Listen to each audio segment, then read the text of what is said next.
So for as long as Al has worked here, he has had, well, you're not a complainer, but I mean, he's had concerns with some of the equipment we had. And I mean, admittedly, a lot of the equipment was getting older, and it's had some rough use over the years, and a lot of use. So we finally sat down and made the decision to sort of start to re-equip the metal shop, and to that end, you basically sourced everything out of one catalog after doing some research. Being walked around and take a look at the stuff, I'm really impressed with it. I mean, you know, like something like this. I mean, a bandsaw is a bandsaw, but this one just comes with all the bells and whistles.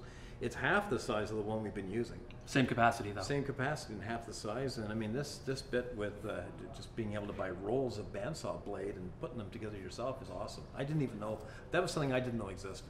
Yeah, the bandsaw blade welder is awesome when you're doing this kind of stuff because, well, one, you buy rolls of bandsaw blade, which is a lot less expensive, make it up to suit, but also when you have to cut out an internal area in a part, you drill a hole in the part, you weld the bandsaw blade together through the hole, put the whole thing on, and you can cut stuff out that otherwise you need to use a big milling machine. And we've got a great belt grinder, which for deburring and also when you're making plates, engine mount, stuff like that, when you gotta grind radiuses on the corners or grind anything. Yeah. It makes short work of thick steel, works just as fine on small stuff. It's a beautiful machine.